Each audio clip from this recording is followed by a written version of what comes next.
কেন কিস্তিতে টাকা উঠাবেন? কেন ব্যাংকে লোন নিয়ে বাড়ি করবেন? করবেন কেন? কেন করবেন? আপনার তো জানাজাই হবে না। আপনি মারা গেলে আপনার জানাজা হবে না। কেউ যদি পড়িয়ে দেয় তাহলে সে ভুল করেছে, ও হুজুরি নয়।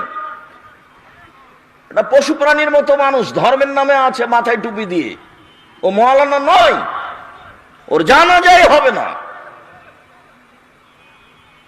এমন কোন পাপ নাই যে পাপে জানাজা হবে না, ঋণ ছাড়া।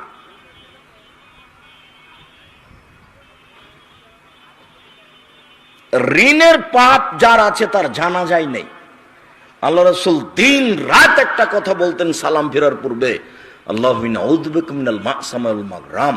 তোমার কাছে বাঁচতে চাই বড় পাপ হতে, তোমার কাছে বাঁচতে চাই ঋণ কর্জ হতে, তোমার কাছে বাঁচতে চাই বড় পাপ হতে, তোমার কাছে বাঁচতে চাই ঋণ কর্জ হতে। দিন রাত আল্লাহর নবী